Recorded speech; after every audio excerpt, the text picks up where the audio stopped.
all here at Esalen together. So I'm so excited to introduce Elizabeth McAnally, who's a doctoral student with us. And she has been studying the waters around the world for some time, and I'm sure she's going to say beautiful things to us about the waters here. Thank you.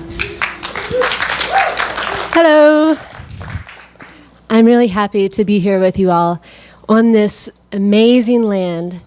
And I just wanted to take a few moments to draw our attention to the waters here, okay? And to help us get into this water mindset, I would like to bring up the hot tub waters. And I'm going to pour this in this bowl. I also want to have our minds drawn to the ocean waters.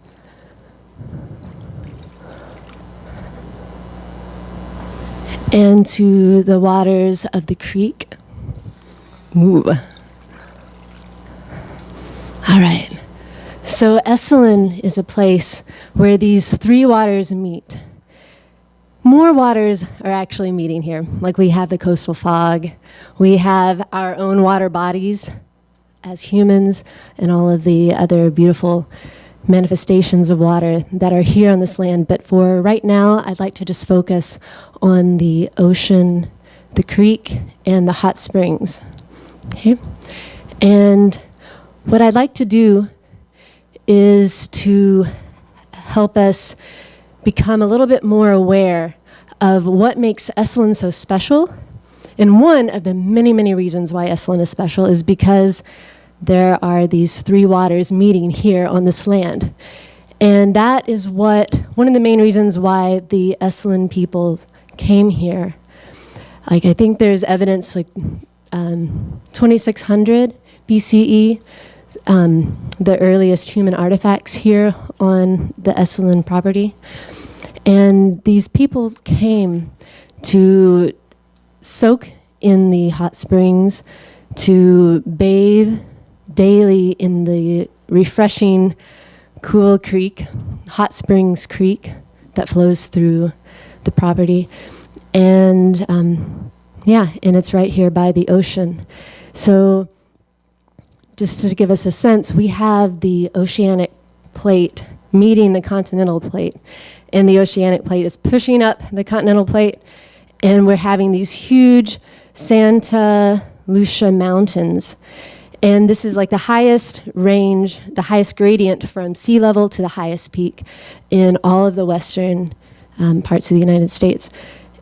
And this is one of the reasons why we have these creeks, these hot springs coming up right here, because the earth is kind of revealing itself here. And to give us a sense of the creek, the Hot Springs Creek, it's flowing down through the Los Pedres National Forest in the Ventana Wilderness, and it meets Porter Spring and Murphy Spring and continues to flow down through Esalen into the ocean. Okay? And so whenever we walk across the bridge that separates this part of the property with the other part, we are crossing this very, very special creek called Hot Springs Creek. And of course, we all know the ocean right here. Like, we see this beautiful, vast ocean. We're standing at the edge of the continent. Like, how amazing is that? It's wonderful, I think. And so being here at Esalen, what I'd like us to do throughout the week is to become a little bit more aware of how the waters of Esalen are co-creating our experiences that we're having right now. Okay? And I want us to take to heart what Thomas Berry says, that the world is not a collection of objects, but it's a communion of subjects. Okay? And to take that seriously, I want us to see how water is an active participant, is a co-creator in our experiences.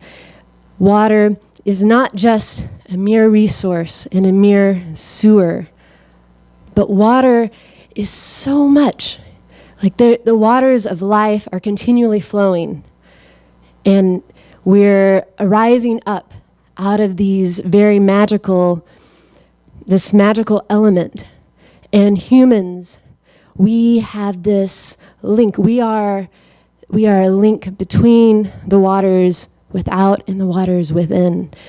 And so to see ourselves as part of the hydrological cycle, I'd like to invite us to do this, to see our own bodies as a vessel for this cosmic chi that's constantly flowing throughout ourselves and the world, and seeing how water is this continual stream that helps us to see our connection with the world.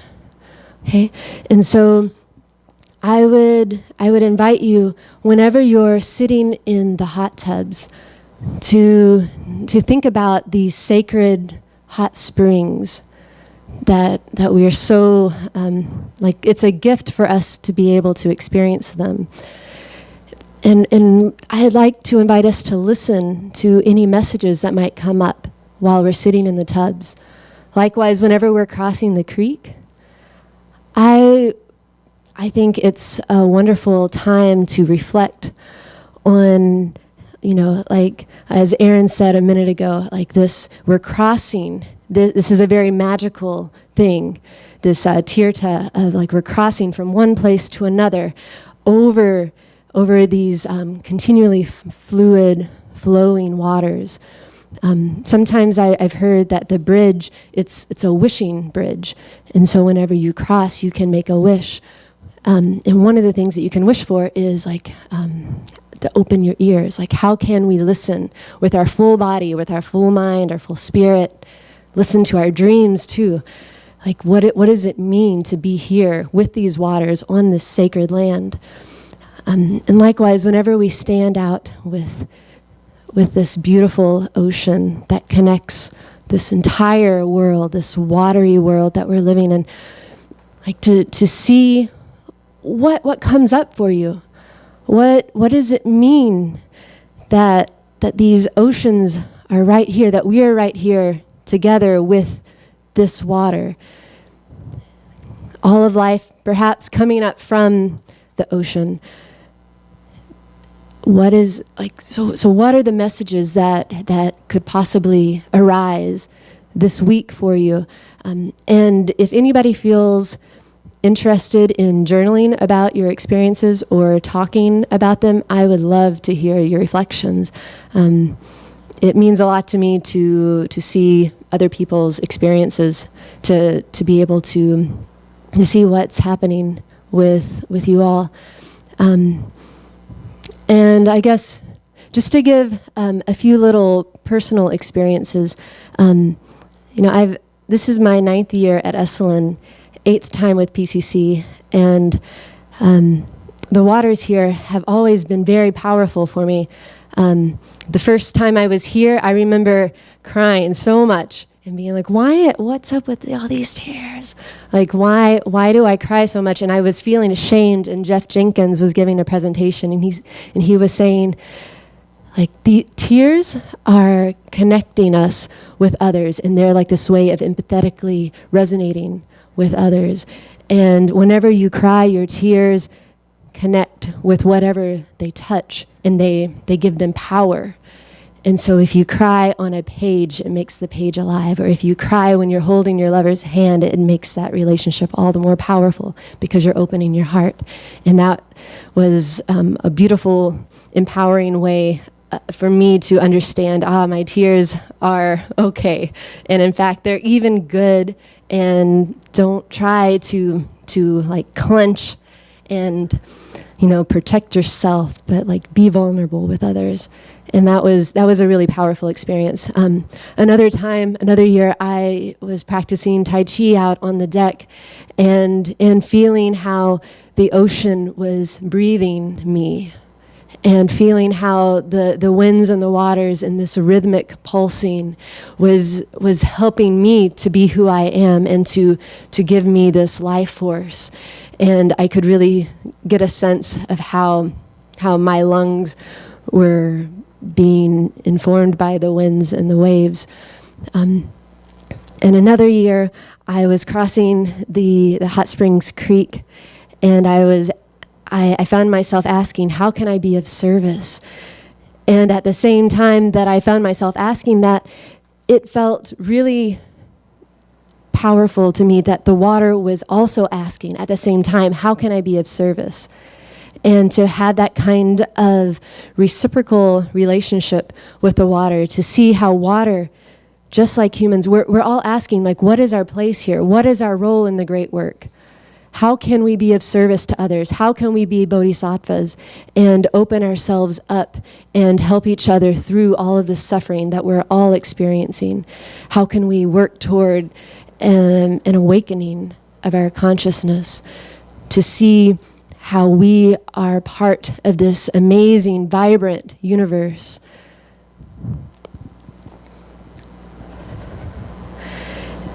There's other experiences that I could share, and maybe this is also a lifelong conversation. But yeah, so I just wanted to take just a moment to help us reflect on how, like, these waters here, they're flowing through us, and they're helping us connect with our place. And I think that by doing this little exercise of awakening our consciousness, helping us to have a more vibrant water mindset, if we are able to do that here when these waters are so prevalent, it's like it's impossible to not notice, right? That there's an ocean and there's this creek and there's all these hot springs. If we're able to do that here in this beautiful, pristine place, then whenever we go back home, wherever that is, maybe we can also bring this kind of sensitivity and understanding with us, so that whenever we see polluted waters, we can see, well, what are these waters trying to tell us? And whenever we don't see water, it's like, wait, what is this creek that's flowing through underground? Like, why isn't it being daylighted? And or I don't know, there's so many different examples, but I think that it's really important to start developing place-based consciousness, and we can do that through an awareness of the elements, and water in particular.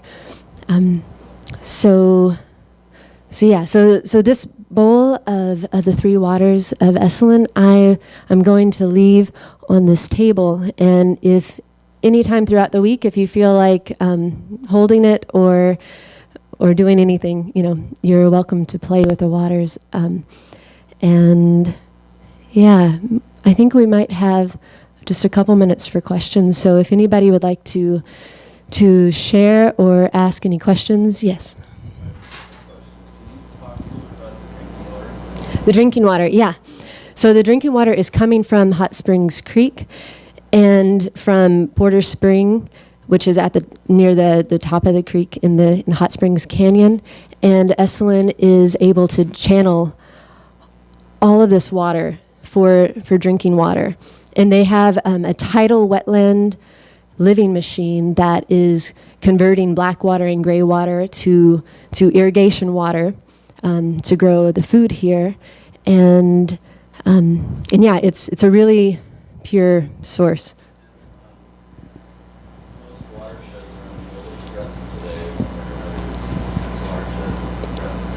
I don't know personally if this watershed is threatened right now. I don't know, but I do know that there's a lot of water flowing right now. Like there has been a lot of water continually flowing. Like on the Esalen website, it says there's millions of gallons of fresh water flowing every year in the creek. And I know that the fire that happened in 2008 affected some of the intake valves, or I don't know what you call them. Affected the how they were able to get the water. So they had to change to get a little bit. Things changed a little bit, but it was still collected from Hot Springs Creek in Porter Spring. Something that's special about this watershed in this larger region is that it's not affected by having cattle all over it, as many of the other watersheds are here. So that's something special about this, is that the entire watershed from its source to where it goes to the ocean is pretty pristine. So that's a unique feature of this particular. Yeah. So you don't have to worry about filtration or purification? I believe they do filter. Yeah, I mean, for most years I was here, we drank it straight, it came straight from the creek, and then the county, eventually civilization started to put in bureaucracy extending out this far, and so then it was chlorinated and is now the drinking water. When you do, just following up what Elizabeth was saying, when you're in the baths and you get really hot, after a while, if you go out and stand and then just put the hose with that pure cold water straight over your top of your head, drench yourself, that's essentially the creek just coming right in. If you've ever gone into the creek itself, it's very cold. I mean, you really, if you immerse yourself totally in the creek, you've got to have a robust response to that. But you can do it in the baths when you're doing that hot and cold, and then the way that this feels fantastic. Yeah. And then you're getting two of the three. If you run down to the Yeah. If you do run down to the ocean, be very careful. I did that yesterday and slipped and fell, and you gotta be very careful.